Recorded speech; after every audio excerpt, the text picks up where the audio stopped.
al despertar. Hola, buenos días, bienvenidos a la entrevista del día aquí en GAFA TV Ecuador, en Al Despertar. Hoy día estamos ya en vísperas de la Navidad, ¿sí? Una fecha sensible, una fecha de reflexión, de entrega, pero también una fecha donde se ven las desigualdades, las injusticias y un sinnúmero de cosas que debe ponernos a pensar, no solo a los ecuatorianos, sino a todos los seres humanos. Para lo cual tengo el gusto de saludar y agradecer la presencia aquí en nuestros estudios del señor Eduardo Baldión. Él es dirigente de Alianza Migrante, es nuestro amigo, nuestro conocido ya en nuestros estudios. Eduardo, gracias por venir. Como decía en la introducción, esta es una fecha muy especial, esto de Navidad, Año Nuevo. Los migrantes, nuestros amigos, nuestros hermanos, nuestras familias, vienen de varias partes del mundo a visitar igual a los que dejaron aquí. ¿Cómo se siente usted que ha vivido eso? ¿Cómo se siente, cómo se reflexiona en unos momentos como este? Eduardo, bienvenido.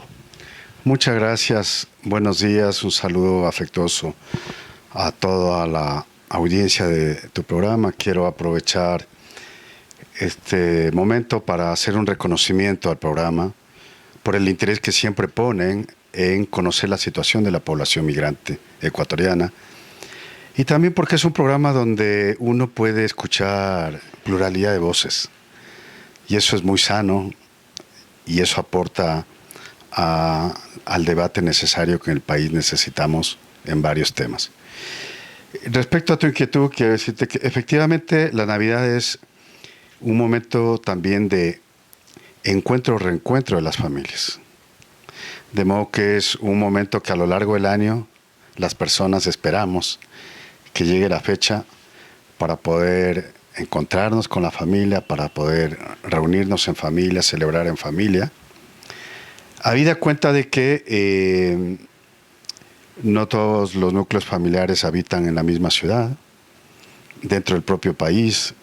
Hay familias que efectivamente están dispersas en distintas ciudades. Y en el caso ecuatoriano también hay miles de familias que tienen algún miembro del núcleo familiar que vive fuera del país. Principalmente la comunidad ecuatoriana en el extranjero está radicada en Estados Unidos, España e Italia. También en otros países, pero el mayor número de población se encuentra en esos países. De modo que los migrantes siempre anhelamos que se acerque el año para poder viajar, visitar a nuestras familias en nuestro país de origen. Eduardo, cuéntanos alguna experiencia vivida, porque tú viviste eso, ¿verdad?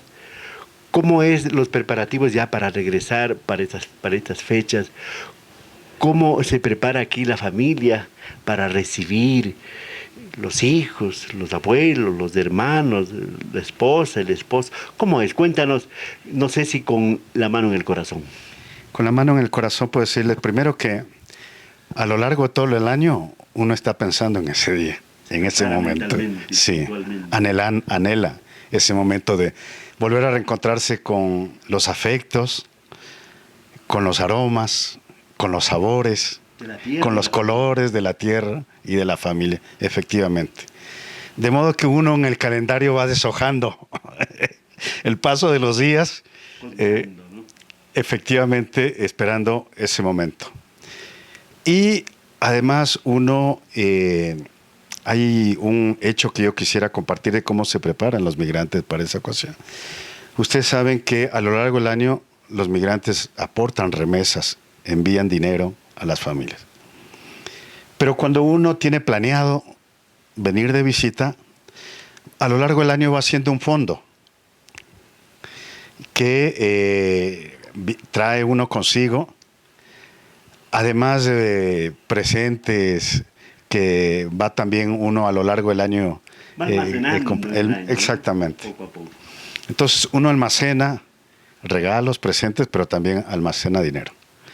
Esto es importante decir porque entonces el flujo de remesas o el dinero que aportan los migrantes es mucho mayor que los datos que reporta el Banco Central, que es el ente que reporta las cifras oficiales. Entonces, siempre hay un subregistro, digamos, del aporte a través de las remesas porque hay otras vías que los migrantes utilizan a través de distintos canales, que eso no lo registra el Banco Central. Otro medio de hacer llegar dinero a la familia, por ejemplo, esto ocurre principalmente en comunidades pequeñas. Si yo sé que alguien va a viajar a Ecuador, que conoce a mi familia, yo le encargo un dinero y unos regalos para que llegue. Ese recurso no queda registrado, contabilizado en los datos que tiene el Banco Central. Entonces, el aporte de los migrantes ecuatorianos siempre es mayor que las cifras que ofrece el Banco Central. Muy bien, y sin ponderar, supera con creces a la inversión extranjera que siempre los gobiernos de turno suelen sacar pecho diciendo que han conseguido tanto, y eso es mentira. Esas escenas de alegría, de llanto que suele haber en los aeropuertos, ¿verdad? Cuando vienen y está esperando la familia, igual esos corazones abiertos, henchidos. ¿Qué se conversa? ¿Qué primero se dice? Cuando Eduardo Valdión, por ejemplo, le vio a su familia aquí en Ecuador cuando venía. La manifestación más cálida y amorosa que uno puede experimentar es el abrazo de los seres queridos. De modo que poder abrazar a la familia constituye el gesto más hermoso y más amoroso, más tierno. Eso compensa todo. En ese reencuentro con la familia, uno básicamente lo que espera es dar cariño y sentir la calidez. El cariño. Efectivamente. De modo que cuando ocurre eso, es como dice Juan Manuel Serrat, a veces la vida se toma un café conmigo. Y cuando ocurre el reencuentro de las familias es como si la vida hiciera una pausa para celebrar la fraternidad, se toma un café con uno y puede degustar y compartir con los seres entrañables. El café viene simbólicamente, porque ahí se departe ya en la familia todos esos platillos, todas esas cosas que no es muy frecuente en el extranjero. Y de haberlo, no tiene el mismo sabor, la misma textura, el mismo corazón. Vamos saliendo de esta parte, no sé si demasiado emocional, pero hagamos la fracción que llegue enero y ya se van. ¿Cómo es la cosa? ¿Cómo se siente el regresar a aquellos lugares donde uno está produciendo, está trabajando y dejar otra vez la tierra? Bueno, primero hay que decir que hay muchas personas que quisieran poder venir, pero no pueden hacerlo. Por su estatus y todo lo demás. Por su estatus migratorio, porque no tienen documentación, porque no están en situación regular. Y eso quiere decir que hay personas, familias, que a lo largo de muchos años no tienen la posibilidad de reencontrarse. Y eso quiere decir que hay personas que, por ejemplo, al tratarse de un periodo tan largo en que no tienen la posibilidad de verse, hay seres queridos a los que ya no vuelven a ver. Hay hijos que ya no vuelven a ver a sus padres. Y que incluso no tienen la posibilidad de acompañar a su familia para despedirse cuando ocurre un deceso. Entonces, quienes tienen la posibilidad de viajar es quienes se encuentran en una situación regular. Quienes tienen un visado permanente o han adquirido la nacionalidad en otro país. Pero hay un número muy grande que quisiera hacerlo y no puede. También el factor económico interviene en eso. Y también hay que recordar que las personas migrantes son personas que trabajan en muchos casos los 365 días del año. Nuestros hermanos migrantes trabajan 7 días a la semana. No tienen días de descanso. Una dura realidad. Perdonen, amigos oyentes y televidentes, por haber asumido este espacio un poco emotivo, sentimental, porque esa es la realidad. Ahora vayamos un poco, no poniéndonos más serios, sino para dar otras nociones de lo que está pasando. ¿Cuántos migrantes ahora mismo hay en el mundo? ¿Cuántos migrantes ecuatorianos?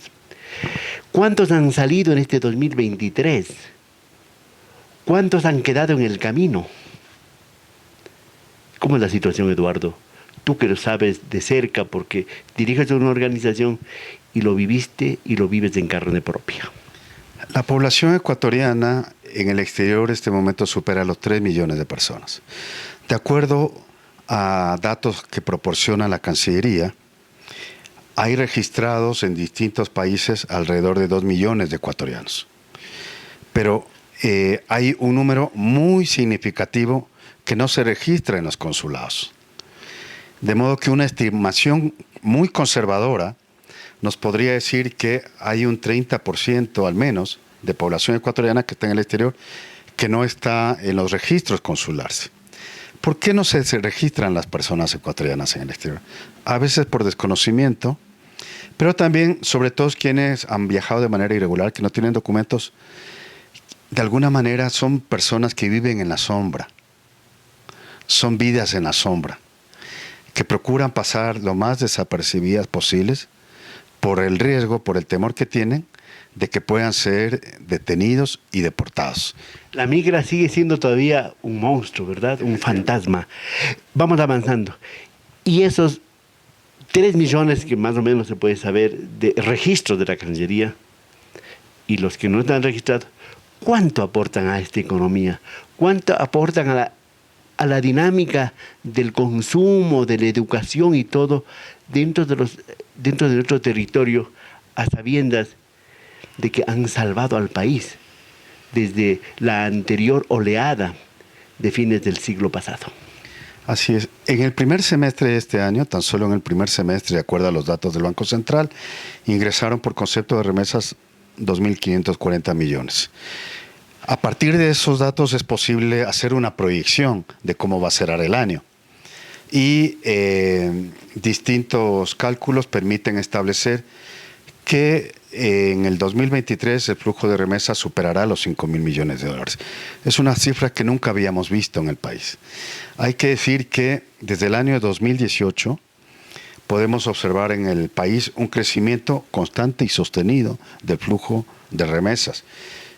Año con año se vienen superando récords de envío de remesas. En el periodo comprendido entre 2018 y el primer semestre de 2023, nuestros migrantes han aportado más de 21.000 millones de dólares. Repito la cifra porque alguien pudiera pensar o creer que hay algún error. 21.000 millones de dólares han aportado nuestros hermanos migrantes en el periodo comprendido entre 2018 y el primer semestre de este año. Tomando esa cifra, por ejemplo, del 2023, diríamos que prácticamente un 5% del Producto Interno Bruto aportan nuestros hermanos que fueron aquí huyendo de la inseguridad, de la falta de empleo, de la falta de sensibilidad. ¿Y qué le da el Estado? ¿Qué le dan los gobiernos a nuestros migrantes? ¿Les agradecen? ¿Hacen alguna política migratoria para ayudarles? ¿O bien, gracias? Yo creo que esa es una pregunta de la mayor relevancia, estimado Fernando. Porque los migrantes nos preguntamos, ¿qué recibimos a cambio de todo ese esfuerzo, sacrificio, compromiso que siempre hemos manifestado con el país, con nuestras familias, con nuestras comunidades de origen? Y hay que decir muy claramente que en los años recientes, principalmente a partir del 2017, 2018, lo que constatamos es un paulatino abandono del Estado ecuatoriano hacia su población migrante. ¿En qué se expresa ese abandono? En el exterior, aunque como ya señalamos, los migrantes año con año vienen aportando más, en el exterior se incrementaron de manera proporcionada los aranceles y servicios consulares. El gobierno ecuatoriano cerró consulados, disminuyó el presupuesto de los consulados, la demora para atender trámites que las personas migrantes hacen en los consulados, los plazos de espera son de meses en ocasiones, cuando en el pasado eran trámites que se podían hacer en un periodo corto de tiempo. Eduardo, con esto terminamos. Pero tenemos asambleístas aquí, migrantes, de los migrantes. del Asia, del África, de Centroamérica y el Caribe, del Sur. ¿Qué hacen los caballeros? ¿En verdad representan? ¿Se puede valorar y evaluar algún trabajo positivo que han hecho hombres y mujeres asambleístas desde que nuestra Constitución, la de Montecristi, estipula que están presentes en nuestra Asamblea Nacional? Con eso terminamos, Eduardo. Sí. Yo quisiera destacar que el Grupo Parlamentario por los Derechos de las Personas Migrantes de la Asamblea Nacional impulsó en el periodo anterior un proceso de evaluación de la Ley Orgánica de Movilidad Humana, porque era indispensable revisar si aquello que está plasmado en la ley se está cumpliendo o no. Y ante una serie de inquietudes y preocupaciones que habíamos manifestado, no solo la comunidad de migrantes ecuatorianos, sino comunidades de otros orígenes que hacen vida en el Ecuador, el grupo parlamentario llevó a cabo este proceso y quiero decir con satisfacción que precisamente ya está convocada la sesión en el Pleno de la Asamblea Nacional para discutir y aprobar ese informe. Y junto con eso, y esto es lo más relevante, hay un plan de seguimiento que con base en el informe se va a estructurar para ir haciendo un monitoreo de cumplimiento de las recomendaciones que están en el informe. Porque si no se aprueba también ese plan, el informe perderá un poco su sentido y nosotros celebramos, estamos apoyando este trabajo que hizo el grupo parlamentario y confiamos, invitamos a todos los grupos que tienen representación en la Asamblea Nacional a aprobar este informe. La idea es que no quede en papel mojado o quede ahí relegado, sino que se cumpla y se haga un seguimiento para ir en el camino, incluso corrigiendo e incorporando otras cosas. Quiero agradecer infinitamente a Eduardo Baldión, él es de Alianza Migratoria, quien ha asistido a nuestros estudios para hablarnos un poquito desde el corazón y desde su experiencia la situación de los migrantes. Eduardo, muchas gracias, muy amable por venir, y a ustedes, amigos y amigas, muy amables por sintonizar. Y si nos escuchan fuera del país, nuestros hermanos migrantes, un saludo. Al despertar.